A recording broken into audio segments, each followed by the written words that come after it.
na nalamdagan tungod sa panayag sa atuha ang duha ka mga daan atong masipang pakpak ang atong mga maganatungi. Aning kuntuha, mabot na kita sa paghinapos sa una na yugto nga kung diin tagaan na to og 5 ka minuto sa paglantugi pinagi sa usa ka ribatal si Brother Ramil Parba o ang musunod di ana 5 ka minuto para sa paglantugi o ribatal ni Brother Sok Fernandez. Ang atong unahon si Brother Ramil Parba. Masipang pakpak.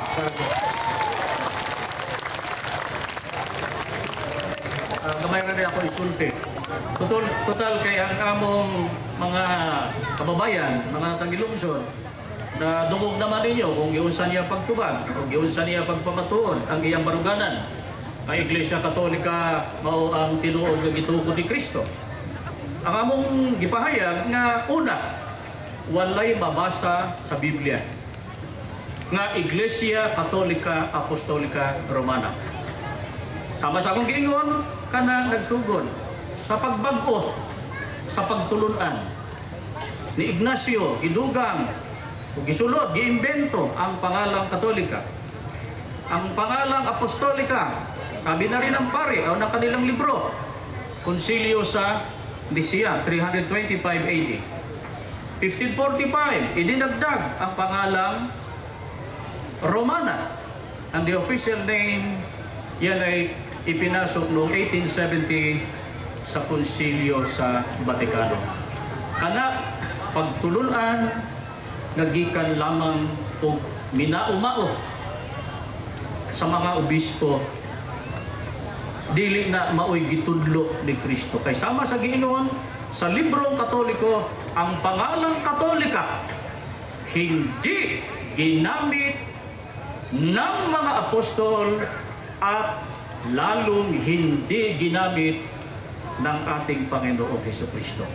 Sana natinawan mo tanan, maayong gabi ka ninyo.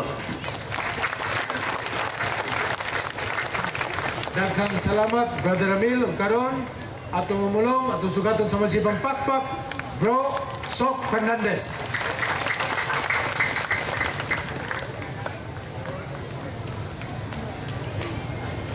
Sari ko malimot akong kasing-kasing pasalamat sa atong magagahong nga Diyos ug sa akong kaatbang silingan, akong pinangga si Ministro Brad Ramil Parba, yung mga kauban ay salute.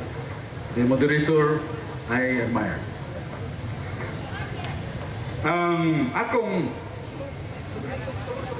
5 ka minutos nga rebuttal, unahon ako sa pagpaybaw.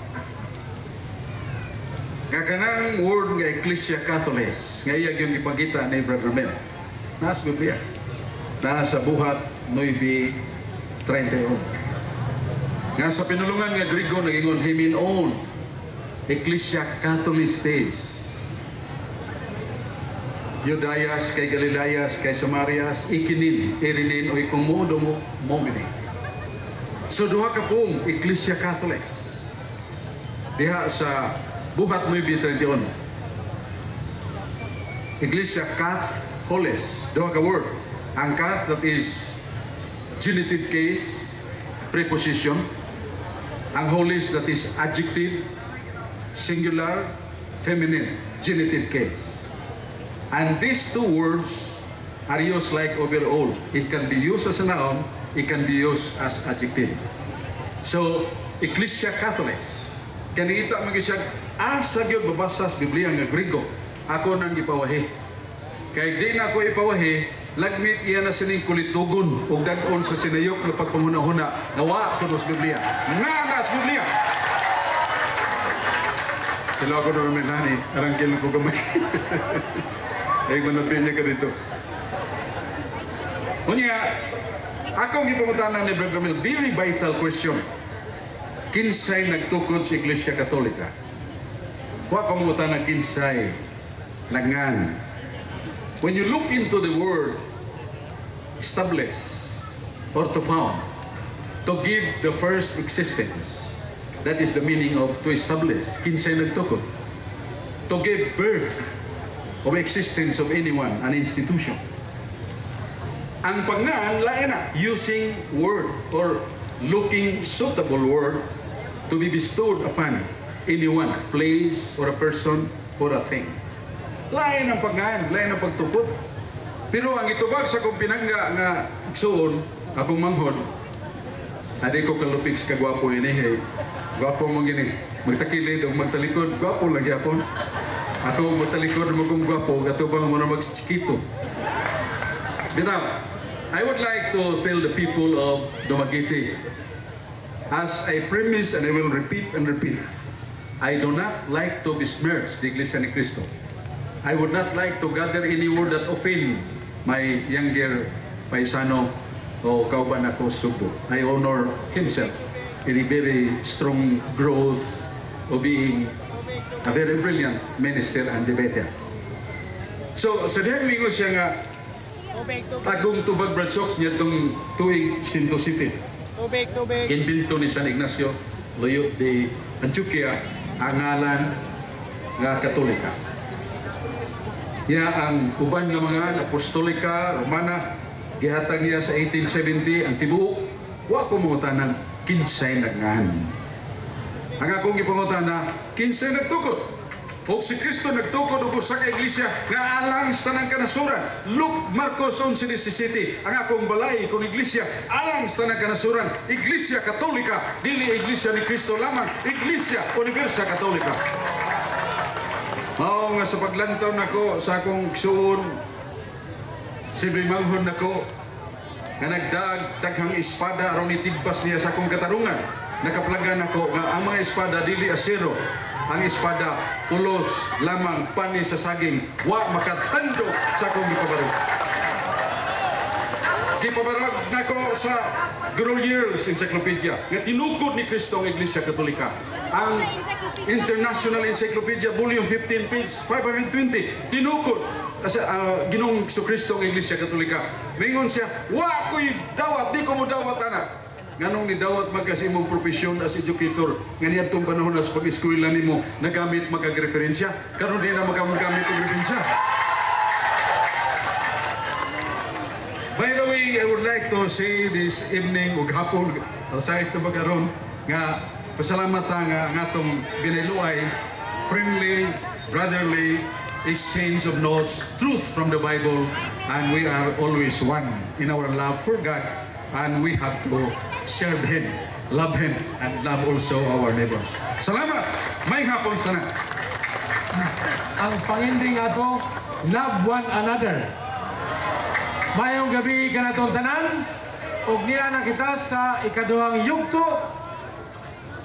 Ang ikaduhang yugto nga kung diin, mauna pod ang pagpadayag sa ato ang mga kaigsuunan, pinagi sa ilang maglalantugi ug mamumulong. Si Brother Ramil Parba sa tema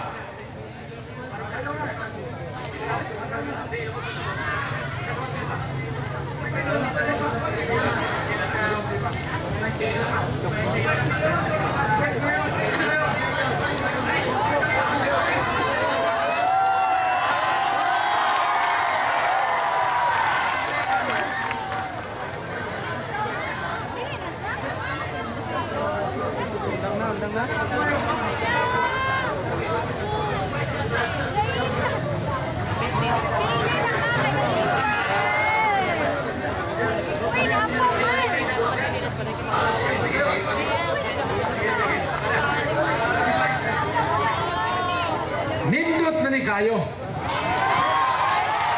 Masadya na tayo natin ikaduhang tema. Kay ganiha, maumugod ang tema nga pamaturan ni Bro Sok Fernandez nga ang simbahang Romano Katolika mao ang tinuod nga simbahan gitukod ni Kristo sumala sa Biblia o referensya. Karon sa ikaduhang tema ipadayag na pod ni Bro Ramil Parba pamatudan sa Iglesia ni Cristo, nga Iglesia ni Cristo mo'y matuod nga iglesia nga gitukod ni Cristo sumala sa Biblia o referensya. O ang maglantugi karon ang atua pong halangdon nga Vice Mayor Bro Woodrow Makiling nga mo'y modala sa pagpangutana sa 10 minutos. So, sa ato ikaduha o kinaulahian nga paglantugi, masipang pakpak kanila. Masipang pakpak kanila tuntanan.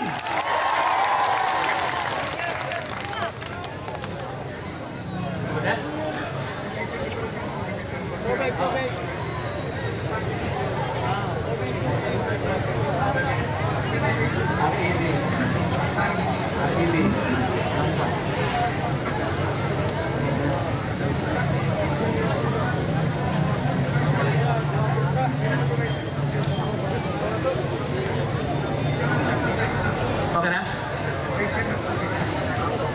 Pwede na po?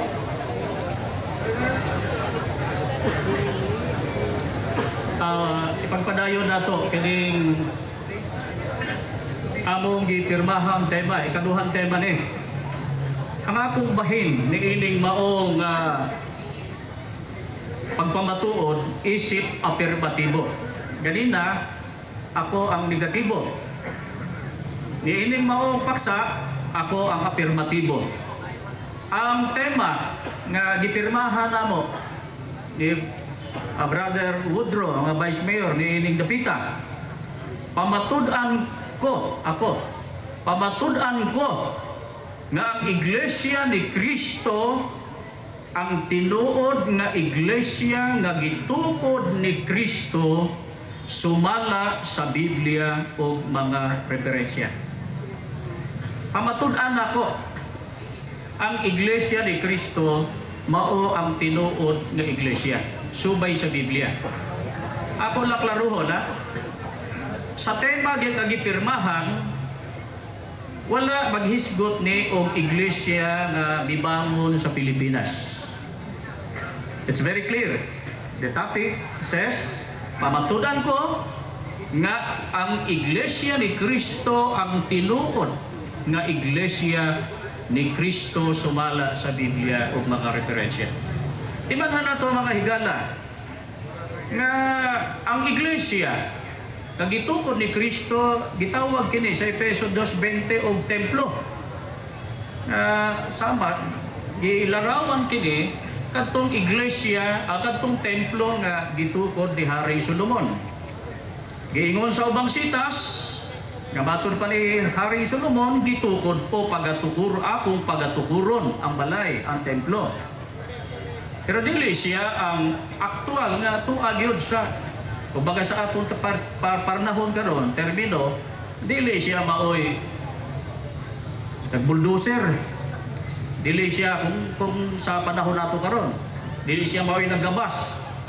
Na siya gikasangkapan nga ang tawag po sa Biblia mga magtutukod ni Solomon, mga magtutukod ni Hiram.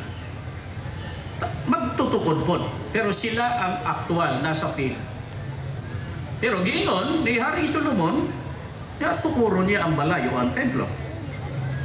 Pero kining paghisgot sa iglesia, sa unsang pang paagi na tukod ang iglesia. Ang iglesia nga tinuod, dili gabas ang gigamit, dili martilyo. Kung dili, giingon dire sa The Catholic Catechism by John Hardon. Basahin ko na lang, sige. Giingon dire, the Redeemer, mauning Ginoong Jesucristo, began building the mystical temple of the church when by his preaching he made known his presence. Giyon sa pagtukod ang iglesia nga gitawag og temple o templo. Matud pa ang manunubos ang atong Ginoong Jesucristo, matud pa sa ilang pare. Nagsugod pagtukod sa templo nga mong iglesia, pinaagi sa pagpaila o pagtudlo sa mga pagtulunan sa atong Ginoong Hesus Kristo. Di pa ko sa kalibro, may Catholic book o may Catechism, book 2. Sulat ni sa usa ka pari na si Moro. In the first days of the church, the apostles founded, nagtukod many churches. From time to time, they wrote letters to the churches they had founded. Si Kristo sa Mateo 16:18, naghisgot siya na siya ang magtungkol sa iglesia, Biblia. Saya. Diyan, atong mabasa, 16:18. Ug ako nagaingon usab kanimo, nga ikaw mao si Pedro, sa ibabaw niinig bato. Pagatukuron ko ang akong iglesia. Matud pa, sa atong Ginoong Jesucristo, tukuron niya ang kanyang iglesia. Ug kanang maong iglesia, sumala sa pare, sa ilang libro, kana gitawag nga Church of Christ, Iglesia ni Cristo. Gingon dire. So likewise the new Israel, which while living in this present age, goes in search of a future and abiding city, is called the Church of Christ. Matthew 16:18. Matud pa dire. Gitawag kanang iglesia nga gisgutan sa Mateo 16:18, Church of Christ, Iglesia ni Cristo. Unsa ba? For He has bought it for Himself with His blood. Acts 20:28. Unsay atong matagan? Diha pa lang sa maong sitas o sa libro sa mga pari, katisismo nila, napamatudan nako ang tema. Unsa man gingon sa tema? Pamatudan ng iglesia, Iglesia ni Cristo, ang gitukod sa atong Ginoong Jesucristo. A number one question, that the church built by Christ is the true church of Christ. So napamatudan nako. Pinaagi sa Biblia o pinaagi sa mga basahon sa atong mga higala. Karon, ang atong hisgutan, mga mahal namo nga tigpamati, kung usbon nako, na ang gitukod ni Kristo nagsimula, nagsugod, labi na itong panahon sa persecution. Dito sa Jerusalem, kanina ako nang gibasa, Galacia 1:22. Galacia 1:22 sa Maayong Balita Biblia, niadtong higayuna ang mga sakop sa mga iglesia ni Cristo dito sa Judea, wala pa gayon makakita kadako. So same is true. Sama sa pamatuod, si Cristo, akong iglesia. Ang tawag, subay sa pahayag sa pare, Church of Christ, Iglesia ni Cristo. Niadtong gitawag kini sa mga apostol, Iglesia ni Cristo. Iglesia ni Cristo sa Judea. Pero giingon dito sa Mateo 16:18 na ang Iglesia ni Cristo tinuod, matud pa, dili makadaog kaniya ang gahom o kapangyarihan ng kamatayan. Bakit po sinabi yun? Ganong gisulti man na dili madaog sa kamatayon. Dili ba di pasagot nga pamahimot ang Iglesia ni Cristo, dili na mamatay. Ang gingon dire sa Juan 11:25, gingon, o si Jesus biingong kaniya, ako mao ang pagkabanhaw ug ang kinabuhi, ang mutuo kanako, bisan siya mamatay, mabuhi pa siya. Ngano nga giingon sa atong Ginoong Jesucristo nga ang iglesyang iyang gitukod dili pagagamhan o dili pagadaugon sa kamatayon o kamatayan. Tungod kay ang mga iglesia ni Kristo, ang mga miyembro sa iglesia ni Kristo, moabot man ang kamatayon, tungod kay ang kamatayon kanang pagkabugto sa atong gininhawa, gitagal naman na sa Dios sa tanang mga tao.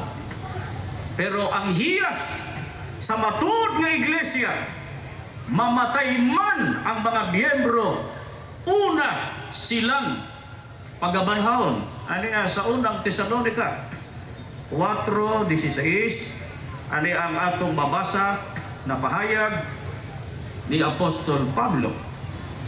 Kayang maunga Ginoo sa usa ka pagsinggit, sa usa ka tingog sa punuan sa mga manulunda ug sa budyong sa Dios. Manaog gikan sa langit ug ang mga nangamatay diha kang Kristo mabanhaw pag-una. Pag namatay ka kang Kristo, ang kang Kristo, Mateo 16:18, ang iglesia mabanhaw pag-una. Kunya, kung abtan kang iglesia ni Kristo nga buhi, patyon pa ba niya banhaw na po? Dugang lang sa trabaho ni Kristo pag ingonala. Ano ang buhaton kanila? Kunya kita nga mga buhi nga nang hibilin, pagalalinon kita pagtingo ngadto sa ibabaw uban kanila sa mga panganod sa pagsugat sa Ginoo ug sa ingudi ini magakauban kita gihapon sa Ginoo. Unsa ang buhaton, mga kababayan, mga tagilungsod? Unsay buhaton sa mga abtang muhi ng mga iglesia ni Kristo o kang Kristo? Pagalalinon sila, di na sila moagi sa unang kamatayon. Pagalalinon, kauban sa mga unang gibanhaw, musugat sa atong Ginoong Jesus diha sa panganod. Dako kayo ang panalangin pag makauban sa unang pagkabanhaw. Giingon sa Bugna 20:6, bulahan o balaan ang may pag-ambit sa nahauna nga pagkabanhaw. Sa ibabaw niini ang ikaduhang kamatayon walay gahom. Tinaw ang giingon sa Biblia. Bulahan, dili lang basta bulahan. Balaan ang may pag-ambit sa nahauna nga pagkabanhaw. Nganong bulahan man, mga higala, matud sa Biblia, tungod kay ang ikaduhang kamatayon wala na'y gahom kanila. Mo ning giingon dito sa mga hinungdan, kung anong giingon sa Mateo 16:18, na yung iglesyang itinayo ni Kristo hindi pananaigan ng kamatayan, tungod kay wala na'y gahom kanila ang ikaduhang kamatayon. Hain maning ikaduhang kamatayon nga wala na'y gahom sa mga iglesia ni Kristo. 14, ug ang kamatayon ug ang Hades gipanambog ngadto sa linaw nga kalayo. Kini mao ang ikaduha nga kamatayon, bisan ang linaw nga kalayo. Hain maning ikaduhang kamatayon nga wala na'y gahom, sa mga iglesia ni Kristo o sa mga kang Kristo. Kini ang silot sa linaw nga kalayo. Kung tawag ko na sa ubang mga bersyon nga gihubad sa Katoliko, impyerno. Kung mao, dako kaayo ang kabulahanan. Mga tagilungsod namo niining dapita, pag makauban kita sa tinuod nga iglesia ni Kristo. Ang tinuod nga iglesia gitukod ni Kristo. Ang tawag niini sumala sa ilang libro, Church of Christ, Iglesia ni Cristo. Sumala sa mga apostol, Iglesia ni Cristo. Galacia 1:22. So sa karon ang amo nga isulti sa among kaakbang, supako nila ni. I-refute, kinahanglan nilang ibagsak no? Supako nila nga ang Iglesia ni Cristo mao ang nasulat sa Biblia. Supakon pud nila ang isulti sa ilang pare na sa Mateo 16:18, ang Iglesia ng gisgutan, Iglesia ni Cristo. Ambot lang kao, kaya nilang supako na.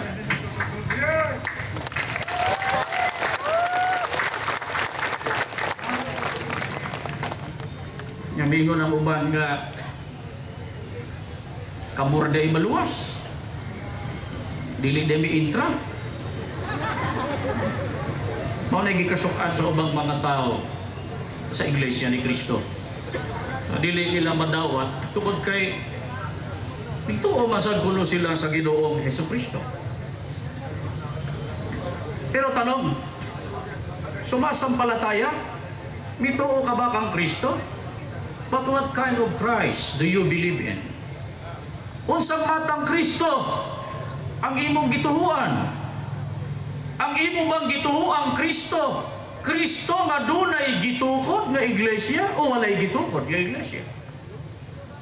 Kung ang imong gituhuan Kristo nga naa sa Biblia, tinaw sa Mateo 16:18, the true Christ mentioned by the Bible is our Lord Jesus Christ. And our Lord Jesus Christ built, established His church, which is called, according to the Catechism of Modern Men, a Catholic book, it is called Iglesia ni Cristo. Balikan ako ang giingon sa uban niya, kinahanglan pa di sa iglesia, tuon naman migang Kristo. Akong basahon. Sila. Ang gingon dire. Sige. Ang gingon dire. Sa Juan 10:26. But you don't believe me because you are not part of my flock.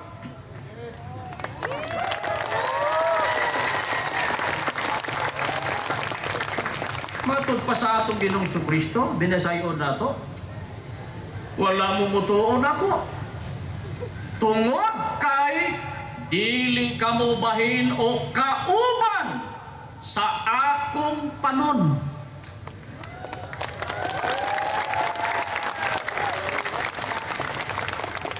Mao ni hinungdan nga hindi supak yun ning among mga higala kay di man sila kauban sa panon.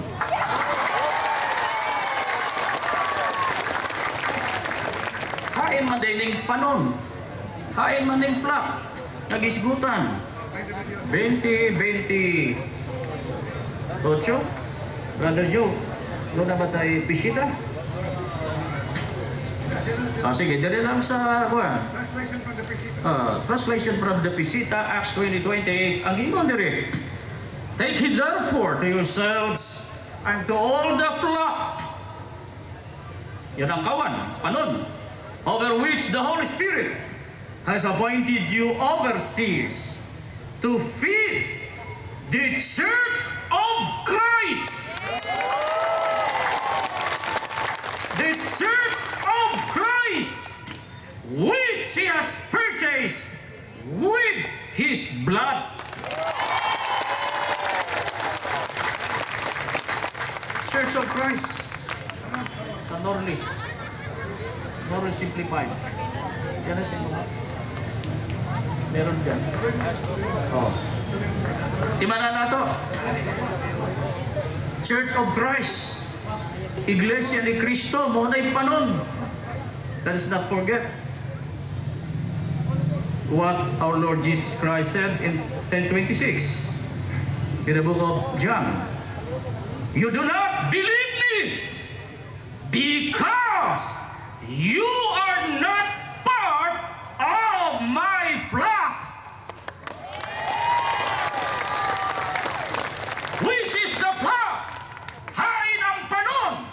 matod sa Biblia, Iglesia ni Cristo.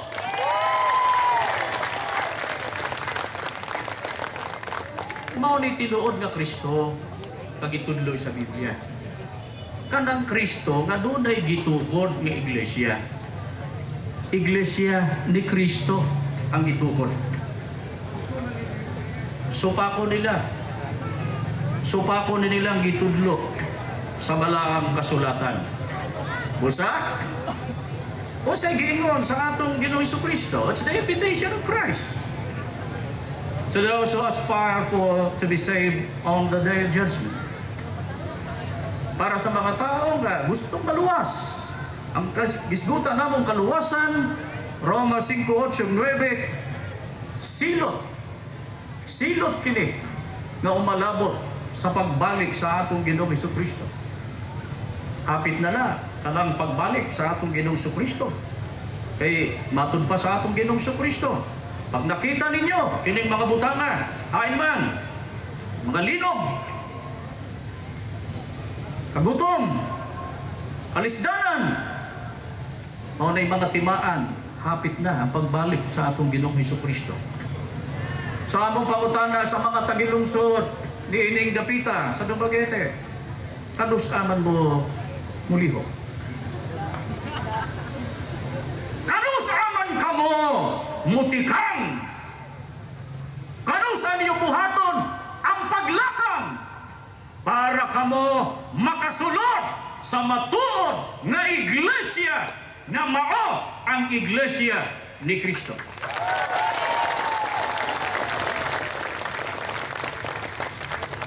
Busaon sa gitudlo sa Ginoong Jesucristo. I quote this from John 10:9, Revised English Bible. I am the door. Anyone who comes into the fold, ngunay panon, through me will be saved. Matod sa atong Ginoong Jesucristo, ako pultahan. Kinsa mang musulod, sulod sa panon. Pinaagi kaniya, mao na ang mahimong luwas. Hay ng kaluwasan